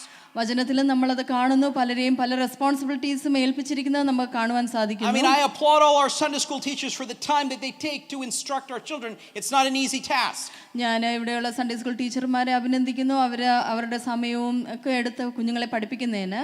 Usually in my Bible classes, I don't have a lot of loudness. I just have some snoring once in a while. എൻ്റെ Bible സ്റ്റഡിയിൽ പലപ്പോഴും പലരും ഉറങ്ങുന്നതൊക്കെ കാണുന്നു. I don't really have anybody jumping up and down or anything like that, so I give you guys a lot of credit. But when we come to this understanding, the agenda was very clear, but you will receive power. ഇവിടെ നമുക്ക് ആ ഒരു agenda clear ആയിട്ട് തന്നെ കാണുന്നു. നിങ്ങൾ ശക്തി ലഭിക്കുമെന്ന് പറയുന്നു. The word is even in the translation is dynamo. It's a boldness to speak. അവിടെ നമ്മുടെ ട്രാൻസ്ലേഷൻ വേർഷനിലും കാണുന്നത് നമുക്ക് ബോൾഡായിട്ട് പറയുവാനായിട്ട് സാധിക്കുന്നതിനെ കുറിച്ച് പറയുന്നു. And it says that you will be my witnesses. ഇവിടെ കാണുന്നു നിങ്ങൾ എൻ്റെ സാക്ഷികളാകും എന്ന് പറയുന്നു. Not saying that you will be a witness. He's very specific in the words. It says you will be my witness. നിങ്ങൾ ഒരു സാക്ഷിയാകും എന്നല്ല, നിങ്ങൾ എൻ്റെ സാക്ഷികൾ ആകും എന്നാണ് പറയുന്നത്. See, the agenda is not about you, it's about God. ഇവിടുത്തെ അജണ്ട നിങ്ങളെ പറ്റിയല്ല, പക്ഷെ ദൈവത്തെ കുറിച്ചാണ്. The mission that you and I are called for is to move in the power that God has for you. നിങ്ങളെ ഏൽപ്പിച്ചിരിക്കുന്ന ദൗത്യം, ദൈവം നിങ്ങളെ ഏൽപ്പിച്ചിരിക്കുന്ന ആ ശക്തിയോടുകൂടി ചലിക്കാൻ വേണ്ടിയാണ്. The mission that God has called you to go out and preach the word comes from his plan that you will receive the power. നിങ്ങൾ പുറത്തു പോയി ദൈവത്തിന്റെ വചനം പ്രസംഗിക്കേണ്ടത് അത് ദൈവത്തിന്റെ ആ ഒരു പദ്ധതിയാണ്. And it's not about anything else. It says you will not be the witness of Sharon Fellowship Church. I know I speak like that a lot. I will explain myself in a minute. But it's not about the witness of Sharon Fellowship America, Church of God, any of these organizations. They're just instruments. It's not about that. It's about the message of the gospel of the good news of God. നിങ്ങൾ ഏതെങ്കിലും ഒരു ഓർഗനൈസേഷന്റെ സാക്ഷികളായിട്ട് പോകണമെന്നല്ല ഞാൻ പറയുന്നത്. എന്നാൽ ക്രിസ്തുവിന്റെ സാക്ഷികളായിട്ട് ആ സുവിശേഷം അറിയിക്കാനാണ് ദൈവം നിങ്ങളെ ഏൽപ്പിച്ചിരിക്കുന്നത്. It's not about a platform. This day and era, everything's about social media, about raising oneself up. You know, I make it very clear. I don't want my name out there. നിങ്ങളെ ആരെയും സ്വന്തമായിട്ട് പുകഴ്ത്തുവാനായിട്ടും അത് ഉപയോഗിക്കാൻ പാടില്ല. One of the things that I can say, even all of our ministers, they're not ones that want to put their names out there. ഇവിടെയുള്ള ഒരു ദേവദാസന്മാരും തങ്ങളുടെ സ്വന്തം നാമത്തെ ഉയർത്തുന്നതായിട്ട് നമ്മൾ കാണുന്നില്ല. But all of us long for the same thing, that there will be changes, that lives are transformed, that people live according to the will of God. എന്നാൽ ഞങ്ങൾ ഓരോരുത്തരും ഒരു കാര്യം തന്നെയാണ് വാഞ്ചിക്കുന്നത്, മറ്റുള്ളവരുടെ ജീവിതത്തെ മാറ്റുവാനായിട്ട് ഞങ്ങൾ ആഗ്രഹിക്കുന്നു. And they will begin to experience his goodness.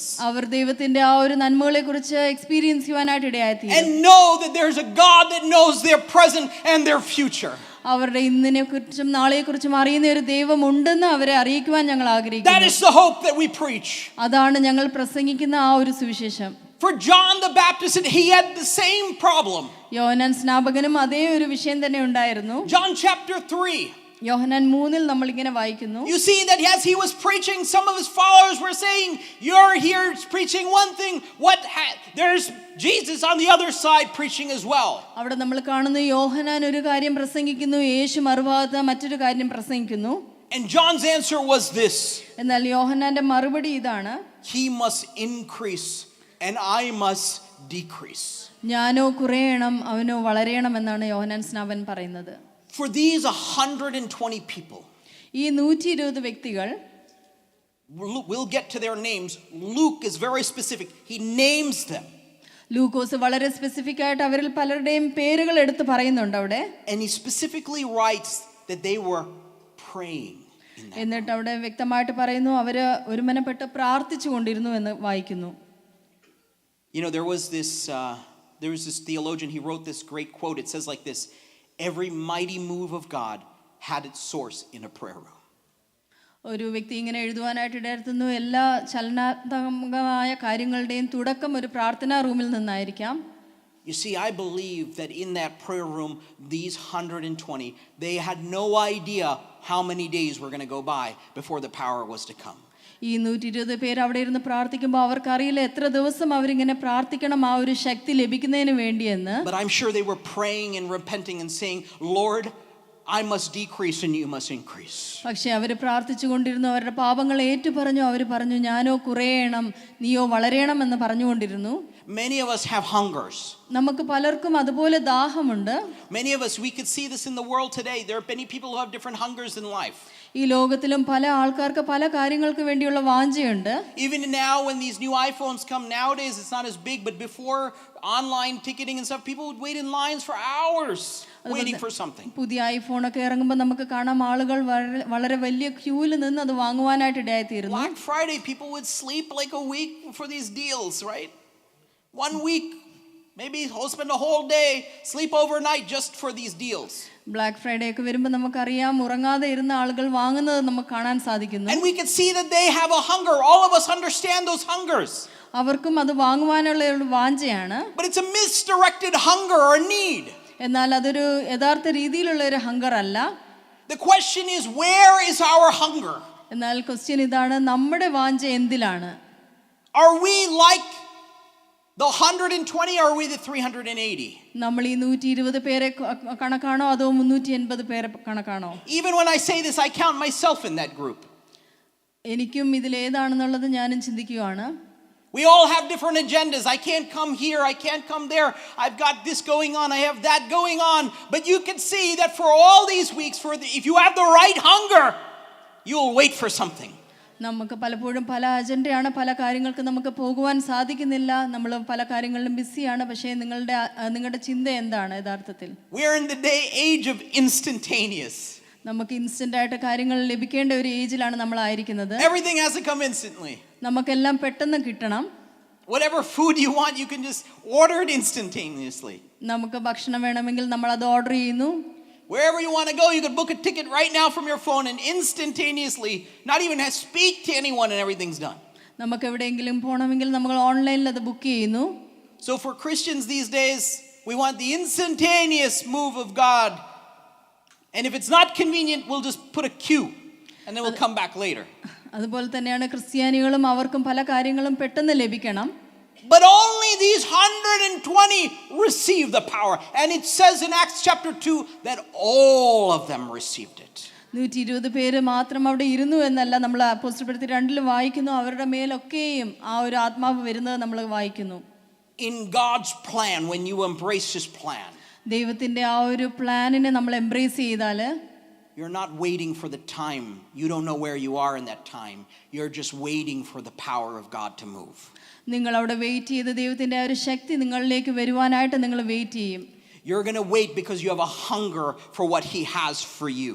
നിങ്ങൾക്ക് ആ ഒരു ദാഹമുള്ളത് കൊണ്ട്, ദൈവം നിങ്ങൾക്ക് തരുവാൻ ആഗ്രഹിക്കുന്ന കാര്യത്തെക്കുറിച്ചുള്ള ദാഹമുള്ളത് കൊണ്ട് നിങ്ങൾ വെയിറ്റ് ചെയ്യും. I'm grateful for this church, for what we do in our ministries, our missions and everything.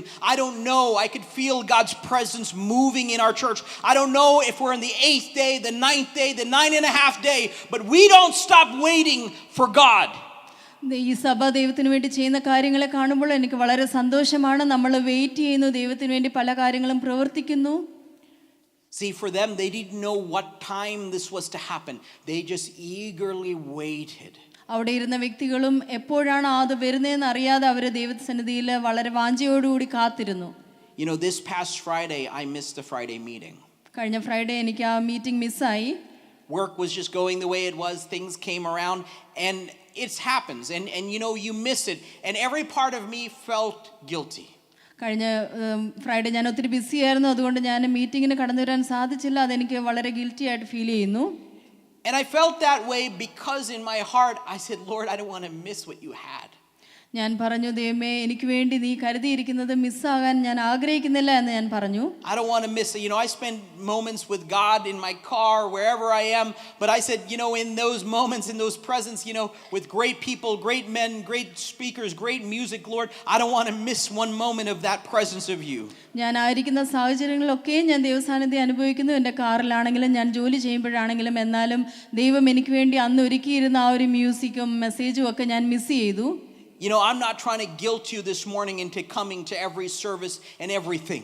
ഞാൻ നിങ്ങളെയും അത് ഗിൽറ്റ് ആക്കാനല്ല ഞാൻ പറയുന്നത്. But the importance that you need to have is a hunger for God. എന്നാൽ നിങ്ങൾക്കും അതേ ഒരു വാഞ്ച ഉണ്ടാകണം എന്നാണ് ഞാൻ പറയുന്നത്. When you hunger for Him, it says for those 120, they received His power. ദൈവത്തിന് വേണ്ടി നിങ്ങളും വാഞ്ചിക്കണം. നമ്മളിവിടെ കാണുന്നത് ആ 120 പേര് വാഞ്ചയോടെ കാത്തിരുന്നു, അവരത് പ്രാപിക്കുവാനായിട്ട് ഇടയായി തീർന്നു. You see, the power was meant to come upon them and was meant to change them. ആ ഒരു ശക്തി അവരിലേക്ക് വരുവാൻ മാത്രമല്ല, അത് അവരെ ചേഞ്ച് ചെയ്യുവാനും ഇടയായി. And that's what leads us to the second point, the purpose. അതിൽ നിന്ന് ഞാൻ രണ്ടാമത്തെ പോയിന്റിലേക്ക് പോകുന്നു, ദൈവത്തിന്റെ ആ ഒരു ഉദ്ദേശത്തെ പറ്റി. In John chapter 7, യോഹന്നാൻ 7 നമ്മൾ കടന്നു വരുമ്പോൾ Jesus says like this on the Feast of Tabernacles. He says, "Let anyone who is thirsty come to me and drink." യോഹന്നാൻ 7 നമ്മളിങ്ങനെ കാണുന്നു, ആ കൂടാര പെരുന്നാളിന്റെ അന്ന് യേശു പറയുന്നു, നിങ്ങൾ ദാഹിക്കുന്നവർ എൻ്റെ അടുക്കേക്ക് കടന്നു വരുവാൻ പറയുന്നു. See, God wasn't meant to just empower you, but to flow through you. അത് അവരെ ശക്തീകരിക്കാൻ വേണ്ടി മാത്രമല്ല, അവരിൽ കൂടെ ഒഴുകുവാനാണ് ദൈവം അവിടെ ആഗ്രഹിക്കുന്നത്. God's power was meant to not fill you just to satisfy you, but was meant to move through you, and through you change everyone around you.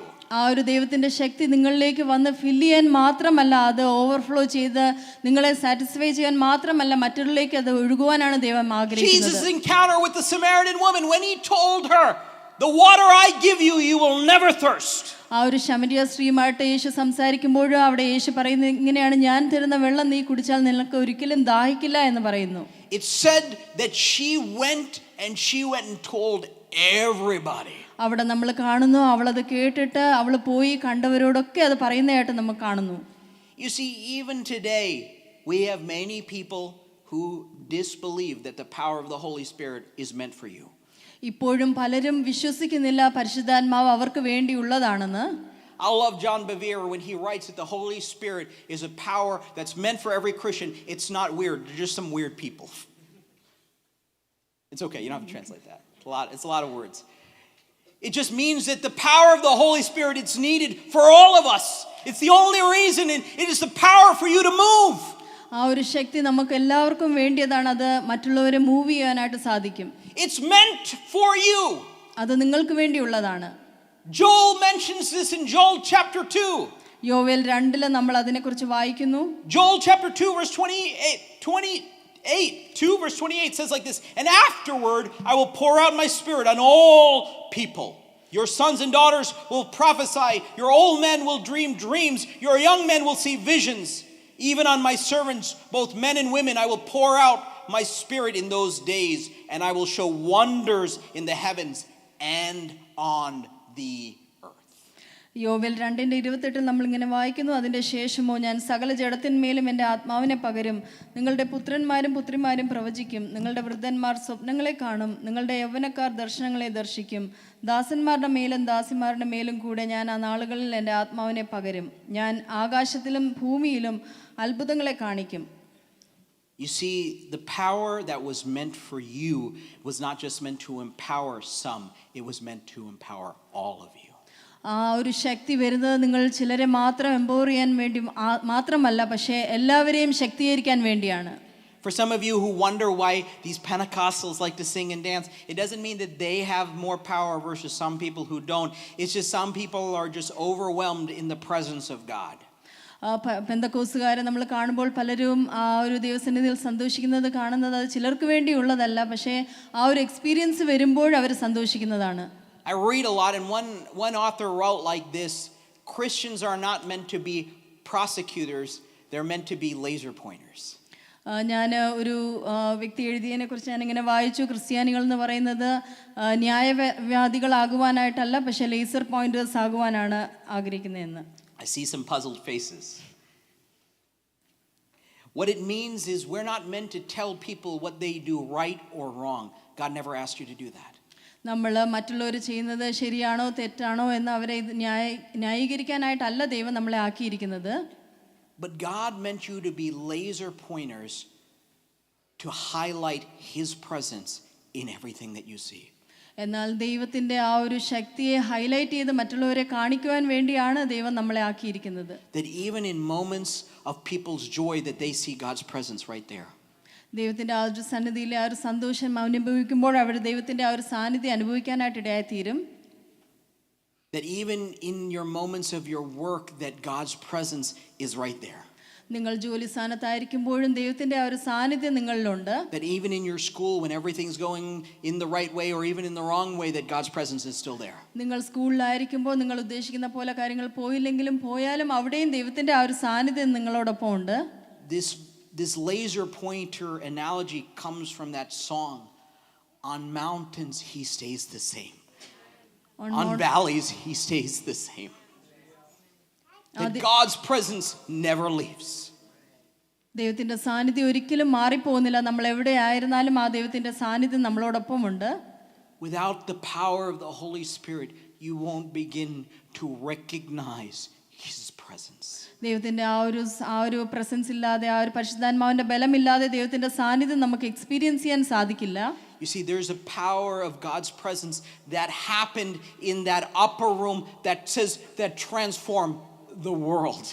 ആ ഒരു അപ്പർ റൂമിൽ നടന്ന ആ ഒരു ദൈവത്തിന്റെ ആ ഒരു ചലനം ലോകത്തെ തന്നെ മാറ്റിമറിക്കുവാനായിട്ട് ഇടയായി തീർന്നു. When I was trying to highlight this, Jesus gave them a great command that they're going to preach from Jerusalem to Samaria, and he says to the ends of the earth. അവിടെ നമ്മൾ വായിക്കുന്നത് യെരുശലേമിലും ശമരിയിലും മാത്രമല്ല, പക്ഷെ ലോകത്തിന്റെ അറ്റത്തോളം ചെന്ന് സുവിശേഷം അറിയിക്കുവാനായിട്ടാണ് പറഞ്ഞിരിക്കുന്നത്. But he told them, and that seems like the most difficult task right now that you can think or imagine. എന്നാൽ ചിന്തിക്കുമ്പോൾ വളരെ ബുദ്ധിമുട്ടായിട്ടുള്ള ഒരു കാര്യമായിട്ടാണ് നമുക്കത് തോന്നുന്നത്. But you see, when you have a power that moves in you, എന്നാൽ നിങ്ങളുടെ ഉള്ളിൽ നിന്ന് ആ ഒരു ശക്തി ചലിച്ചു തുടങ്ങുമ്പോൾ, here's some more math for you. 120 transformed 3,000 people one day. നമ്മൾ കാണുന്നു ആ ഒരു 120 പേര് ഒരു ദിവസം തന്നെ 3000 പേരെ വ്യത്യാസപ്പെടുത്തുന്നത് കാണുന്നു. 10 days, 120 transformed 3,000. ആ ഒരു 10 ദിവസം കഴിഞ്ഞ് 120 പേര് 3000 പേരെ വ്യത്യാസപ്പെടുത്തുന്നത് നമ്മൾ കാണുന്നു. If you can embrace God's agenda, ആ ഒരു ദൈവത്തിന്റെ അജണ്ടയെ നമ്മൾ ആലിംഗനം ചെയ്യുകയാണെങ്കിൽ, if you can embrace His plan, ദൈവത്തിന്റെ പദ്ധതി നമ്മൾ എംബ്രേസ് ചെയ്താൽ, if you can embrace His purpose, ദൈവത്തിന്റെ ആ ഉദ്ദേശം നമ്മൾ ആലിംഗനം ചെയ്താൽ, and you embrace His power, ദൈവത്തിന്റെ ആ ഒരു ശക്തി നമ്മൾ മുറുകെ പിടിക്കുകയാണെങ്കിൽ, what happens here in this church, ഈ സഭയിൽ സാധിക്കുന്നത്, in this city, ഈ സിറ്റിയിൽ നടക്കുന്നത് will transform the world. അത് ലോകത്തെ തന്നെ ചേഞ്ച് ചെയ്യുവാനായിട്ട് ഇടയായിത്തീരും. You don't need to go out to the world. I'm not saying that against any of our missionaries. നിങ്ങൾ ലോകത്തിന്റെ അറ്റത്തോളം പോകേണ്ട ആവശ്യം തന്നെ വരില്ല. Just like University of Texas says, what happens here will change the world. University of ടെക്സസിൽ പറയുന്ന പോലെ അവിടെ നടക്കുന്ന കാര്യങ്ങൾ ലോകത്തെ ചേഞ്ച് ചെയ്യുമെന്ന് പറയുന്നത് പോലെ, what happens with our corporate union of embracing God's plan and God's purpose, the mission for which He's called us, with the power of the Holy Spirit, will transform this city. ദൈവത്തിന്റെ പദ്ധതിയും ഉദ്ദേശവും ആ ഒരു ശക്തിയും നമ്മൾ മനസ്സിലാക്കി ഐക്യതയോടെ ചെയ്യുകയാണെങ്കിൽ ലോകത്തെ തന്നെ മാറ്റിമറിക്കുവാനായിട്ട് ഇടയായിത്തീരും. Listen, there was a recent revival that transformed not just a city, but it transformed a nation. ഈ റീസെന്റ് ആയിട്ട് നടന്ന ഒരു ഉണർവ് ആ ഒരു സിറ്റിയെ മാത്രമല്ല ലോകത്തെ തന്നെ ചേഞ്ച് ചെയ്ത ഒരു ഉണർവിനെ കുറിച്ച് ഞാൻ പറയുന്നു. And that power was something that moved in a mighty way, and it resonated everywhere. People came from miles away. അവിടെ ആ ഒരു ഉണർവ് നടന്നപ്പോൾ അവിടെ മാത്രമല്ല പല സ്ഥാനത്ത് നിന്ന് ആളുകൾ അവിടേക്ക് കടന്നു വരുവാനായിട്ട് ഇടയായി തീർന്നു. And you know what the amazing thing was? None of these people had anything special. എന്നാൽ അവിടെയുള്ള ആൾക്കാരെല്ലാം വളരെ സാധാരണപ്പെട്ട ആളുകളായിരുന്നു. We have some of our members that went to them. I don't think they, even now, when I think about all our ministry and I think about our upcoming, I'm not trying to worry our board on money and things like that, but I think about all these beautiful video walls and all these beautiful visuals that we can use as pastors to do all these amazing things, but that church didn't have any of those things. നമ്മൾ പലരും അവിടെ പോകുവാനായിട്ടൊക്കെ ഇടയായി തീർന്നു. പല ചർച്ചസിലും പല വീഡിയോസും പല കാര്യങ്ങളും ചെയ്യുന്നു. പക്ഷേ അവിടെ ആ ഒരു സാഹചര്യത്തിൽ അതൊന്നുമില്ലായിരുന്നു. But what they had was that they embraced God's plan, God's purpose, and then they embraced the power and allowed it to move and change not their city, but to change the world. അവിടെ നമ്മൾ കാണുന്നത് അവിടെ ഇരുന്ന വ്യക്തികൾ അവരെ ദൈവത്തിന്റെ പദ്ധതിയെയും ഉദ്ദേശത്തെയും ദൈവത്തിന്റെ ഒരു ശക്തിയെയും ആലിംഗനം ചെയ്തു. അത് അവിടെ മാത്രമല്ല കടന്നു വന്ന എല്ലാവരെയും മറ്റു ലോകത്തെ തന്നെ ചേഞ്ച് ചെയ്യുവാനായിട്ട് ഇടയായി തീർന്നു. I love this quote. It says like this: the extraordinary is entrusted to the ordinary to carry out the mission for what God has called. വളരെ സാധാരണപ്പെട്ട ആളുകളെ വളരെ അസാധാരണമായ കാര്യങ്ങൾ ചെയ്യുവാനായിട്ട് ദൈവം ശക്തീകരിക്കുന്നു എന്ന് ഞാൻ വായിക്കുവാനായിട്ട് ഇടയായി തീർന്നു. You see, God entrusted these ordinary people to do extraordinary things. ദൈവം വളരെ സാധാരണമായിട്ടുള്ള ആളുകളെ അസാധാരണമായ കാര്യങ്ങൾ ചെയ്യുവാനായിട്ട് ദൈവമാക്കിയിരിക്കുന്നു. You know, it's no accident that Luke highlighted people. നമ്മൾ കാണുന്നു ലൂക്കോസ് പല വ്യക്തികളെയും എടുത്തു പറയുന്നതായിട്ട് നമ്മൾ കാണുന്നു. He names Peter, a man who denied Jesus 3 times, as one of the people that was there in the upper room. അപ്പോൾ റൂമിലിരുന്ന ഒരു വ്യക്തി പത്രോസാണ്. നമുക്കറിയാം പത്രോസ് യേശുവിനെ 3 വട്ടം തള്ളി പറയുന്നതായിട്ട് നമുക്കറിയാം. Somebody who was ashamed suddenly became bold. യേശുവിനെ കുറിച്ച് പറയുവാനായിട്ട് ഭയപ്പെട്ട ഒരു വ്യക്തി പെട്ടെന്ന് കറേജിയസ് ആവുന്നതായിട്ട് നമ്മൾ കാണുന്നു. That moment for his 10 days that he spent transformed him to lead the church. ആ 10 ദിവസം കൊണ്ട് തന്നെ ആ വ്യക്തിയുടെ ജീവിതത്തിൽ ഉണ്ടായ ചേഞ്ച് ആ ഒരു സഭയെ തന്നെ ലീഡ് ചെയ്യുന്ന ഒരു ലെവലിലേക്ക് എത്തിച്ചു. It says also about Thomas, doubting Thomas. He was a weak prophet. He doubted Jesus when Jesus was resurrected. യേശു ഉയർത്തെഴുന്നേറ്റ് വന്നപ്പോൾ സംശയാലുവായിരുന്ന തോമസിനെ കുറിച്ചും ഇവിടെ ലൂക്കോസ് പറയുന്നുണ്ട്. Many of us are here today because of the ministry that Thomas had done many years ago to Asia Minor. നമ്മൾ പലരും ഇവിടെ ആയിരിക്കുന്നവര് Thomas Asia മൈനറിൽ ചെയ്ത ആ സുവിശേഷ മുഖാന്തരമാണ്. By the power of God, no longer a doubter. ആ ഒരു ദൈവത്തിന്റെ ശക്തി വന്നപ്പോൾ അവൻ പിന്നെ ഒരു സംശയാലു അല്ലായിരുന്നു, but moved in the boldness for which God called him for. ആ ഒരു ദൈവത്തിന്റെ ആ ഒരു ശക്തിയോട് അവൻ പറയുവാനായിട്ട് ഇടയായി തീർന്നു. Even it says that Mary, the mother of Jesus, was there. യേശുവിന്റെ അമ്മയായ മേരിയും അവിടെ ഉണ്ടായിരുന്നു. Many people will say, what? Mary has done enough in her life. What did she need to be there for? നമ്മൾ പറയാം ചിലപ്പോൾ അവൾ അവിടെ ഇരിക്കേണ്ട ആവശ്യമുണ്ടോ എന്ന് നമ്മൾ പറയാം. But she understood she needed a power to continue. That was the power that she had felt when Jesus had first came. This same power was coming for her to live and move on for eternity. അവൾക്കും അറിയാമായിരുന്നു അവൾക്കും ആ ശക്തി വേണം, ആ ശക്തി കൊണ്ട് മുന്നോട്ട് കടന്നു പോകണം എന്ന് അവൾക്കും അറിയാമായിരുന്നു. Charles Spurgeon writes like this. You know, I know I leave you with a lot of quotes, but I do a lot of reading just as it's inspirational. It says like this: without the Spirit of God, we can do nothing. We are ships without wind. We are useless. Charles സ്പർജനും ഇങ്ങനെ പറഞ്ഞിട്ടുണ്ട്, ദൈവത്തിന്റെ ആ ഒരു പരിശുദ്ധാത്മാവില്ലാതെ നമുക്കൊന്നും ചെയ്യുവാൻ സാധിക്കില്ല. ഈ ഷിപ്പിന് വിൻഡ് ഇല്ലാതെ ഒന്നും ചെയ്യുവാൻ സാധിക്കില്ലാത്തതുപോലെ. This morning I want to ask you, where do you stand? ഞാൻ ഇന്ന് നിങ്ങളോടും ചോദിക്കുവാൻ ആഗ്രഹിക്കുന്നത്, നിങ്ങൾ എവിടെയാണ് നിൽക്കുന്നത്? Missions begin here at home. ഈ മിഷൻസ് സ്റ്റാർട്ട് ചെയ്യുന്നത് സഭയിലാണ്. Missions begin at your home. Mission start ചെയ്യുന്നത് നിങ്ങളുടെ ഭവനത്തിലാണ്. We as pastors are here to help you and teach you and lead you, but you missions begin at home. പാസ്റ്റേഴ്സായ ഞങ്ങൾ നിങ്ങളെ guide ചെയ്യാനായിട്ടുണ്ട്, പക്ഷേ നിങ്ങളുടെ mission തുടങ്ങുന്നത് നിങ്ങളുടെ ഭവനത്തിലാണ്. Missions begin in your workplaces. Mission തുടങ്ങുന്നത് നിങ്ങളുടെ ജോലി സ്ഥലത്താണ്. Missions are in the hospitals, in the engineering places, in the computer fields. Missions is all over the place. Mission start ചെയ്യുന്നത് നിങ്ങളായിരിക്കുന്ന ഹോസ്പിറ്റലുകളിലും നിങ്ങൾ വർക്ക് ചെയ്യുന്ന സ്ഥലത്തുമാണ്. It's even in the grocery store when you are checking out at the grocery store. നിങ്ങൾ grocery സ്റ്റോറിൽ പോകുമ്പോഴും അവിടെയും നിങ്ങൾക്ക് mission ചെയ്യാം. Even when you're walking through the aisles of Sam's Club. നിങ്ങൾ നടന്നു പോകുമ്പോൾ ഏതെങ്കിലും സ്റ്റോറിൽ നടന്നു പോകുമ്പോൾ അവിടെയും നിങ്ങൾക്ക് ചെയ്യാം. Sometimes somebody could just look up at you and you know my kid will say, "Who did you know him?" I said, "I didn't know him, but I just said hi to him." എൻ്റെ കുഞ്ഞുങ്ങൾ പലപ്പോഴും പലരെയും കാണുമ്പോൾ അറിയാവോ എന്ന് ചോദിക്കും. You never know what a simple hi, a brotherly love means for someone that can transform their life. നമ്മൾ മറ്റുള്ളവരോട് കാണിക്കുന്ന കാര്യങ്ങൾ അവരെ ചേഞ്ച് ചെയ്യുവാനായിട്ട് ഇടയായി തീരും. But you see, you need a power to move.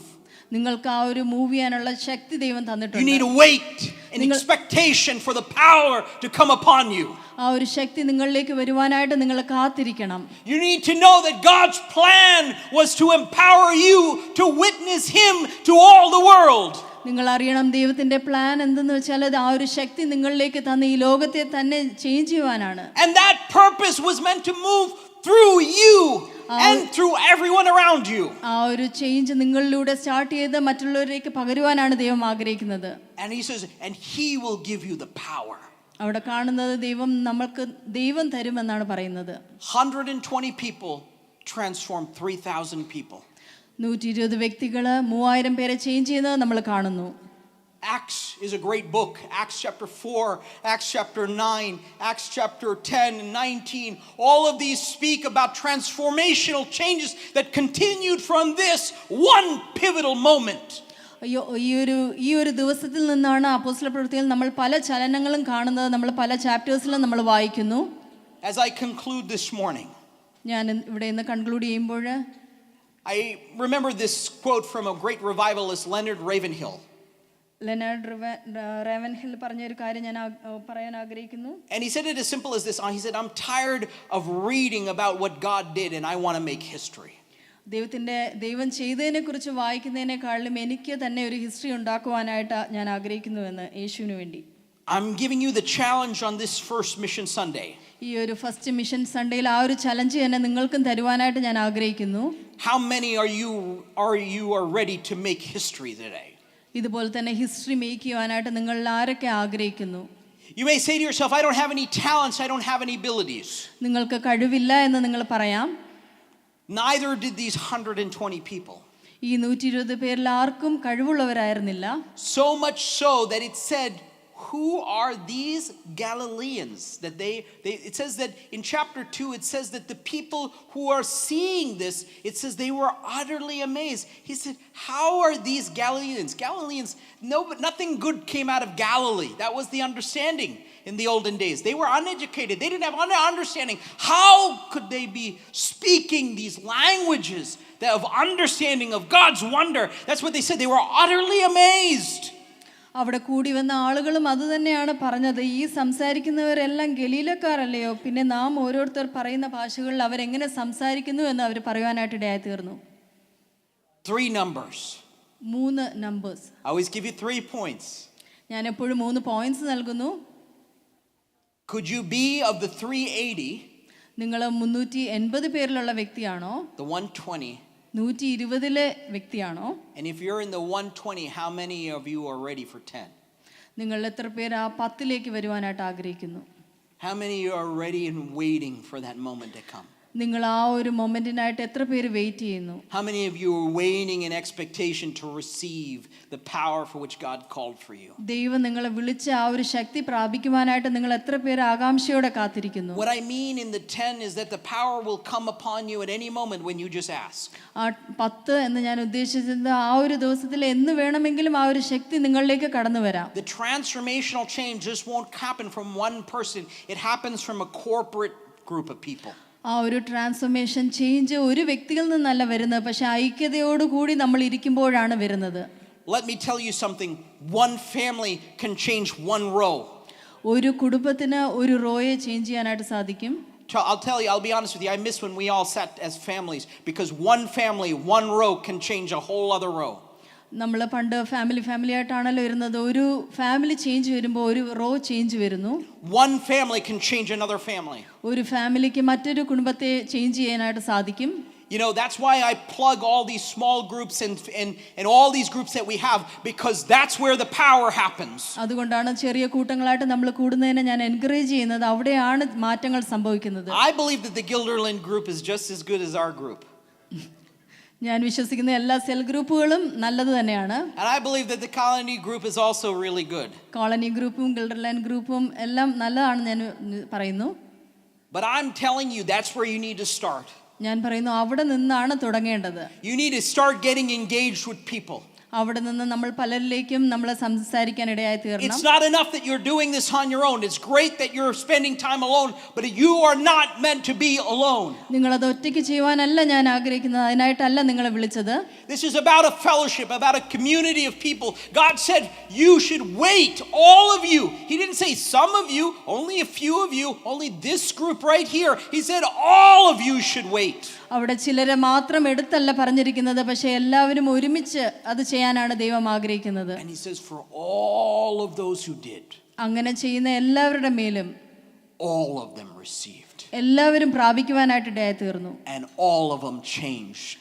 എല്ലാവരും മാറുവാനായിട്ട് ഇടയായി തീർന്നു. Not themselves but the world around them. അവര് മാത്രമല്ല അവരിലൂടെ ലോകം തന്നെ ചേഞ്ച് ചെയ്യുവാനായിട്ട് ഇടയായി തീർന്നു. When you embrace God's plan, നിങ്ങൾ ദൈവത്തിന്റെ പദ്ധതിയെ എംബ്രേസ് ചെയ്യുമ്പോൾ, when you embrace God's purpose, ദൈവത്തിന്റെ ആ ഒരു ഉദ്ദേശത്തെ നിങ്ങൾ മുറുകെ പിടിക്കുമ്പോൾ, and you embrace His power, ദൈവത്തിന്റെ ആ ഒരു ശക്തിയെ നിങ്ങൾ മുറുകെ it പിടിക്കുമ്പോൾ, will transform you.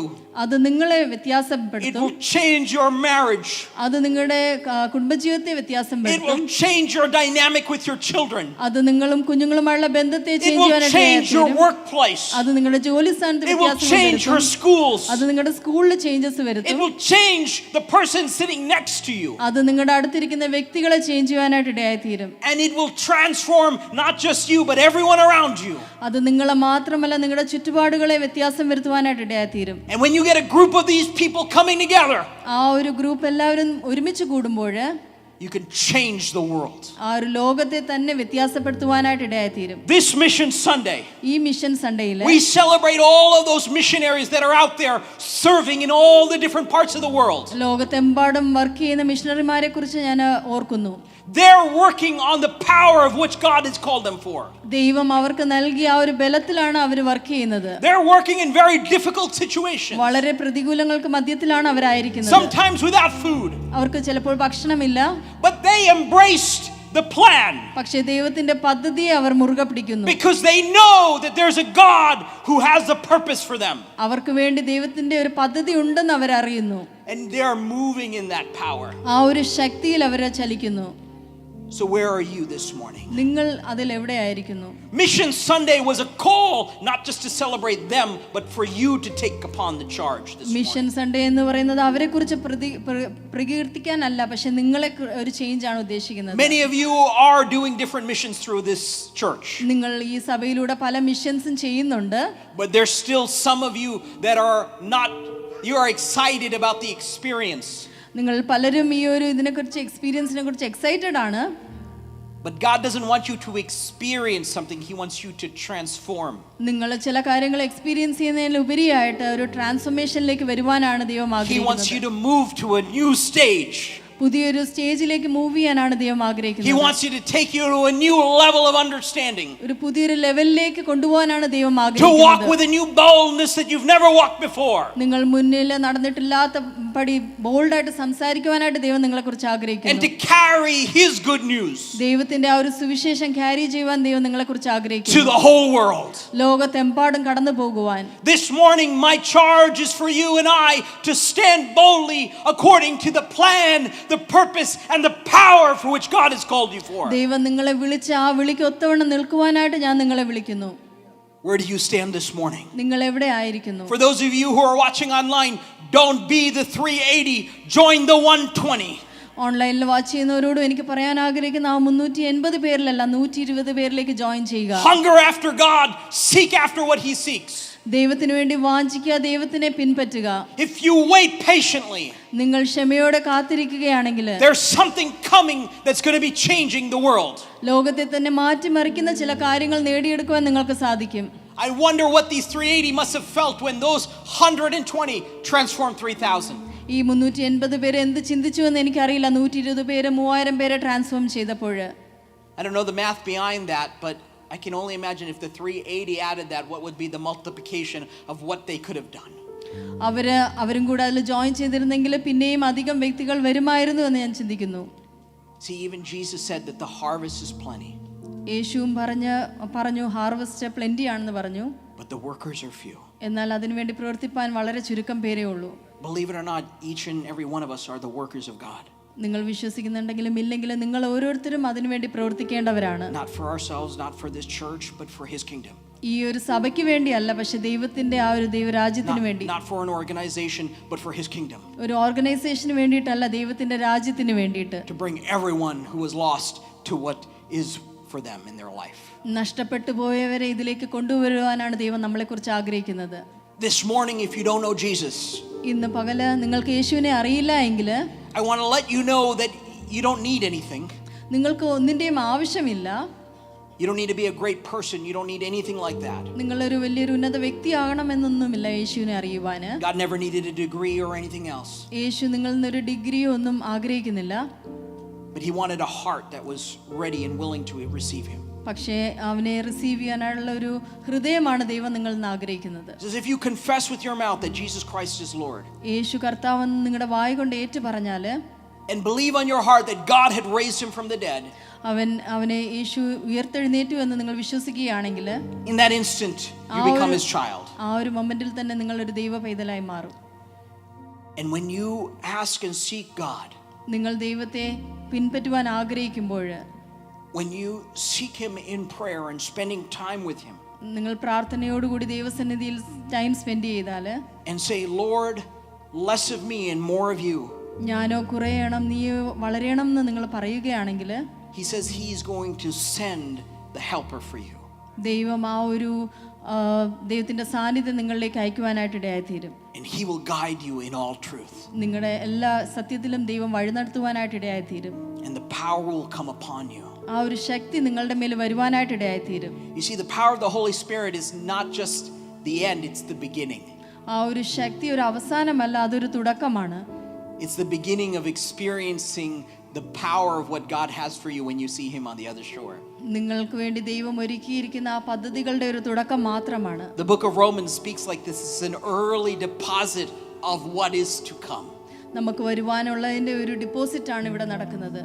So this morning, as we enter a time of worship, I'm going to invite our worship team as we lead worship for you to ask God and seek God and say, Lord, here I am waiting in expectation for what you have for me. ഞാൻ വർഷിപ്പിലേക്ക് പോകുന്ന ആൾക്കാർ മുന്നോട്ട് വരുമ്പോൾ ഞാൻ നിങ്ങളോട് ആഹ്വാനം ചെയ്യാൻ ആഗ്രഹിക്കുന്നത്, നിങ്ങൾ ആ ഒരു വാഞ്ചയോടുകൂടി താല്പര്യത്തോടെ ഇരിക്കുവാണെങ്കിൽ ദൈവം നിങ്ങളെ നിറയ്ക്കുവാനായിട്ട് ഇടയായിത്തീരും. May God bless you with these words. Can we all stand up in the presence of the Lord?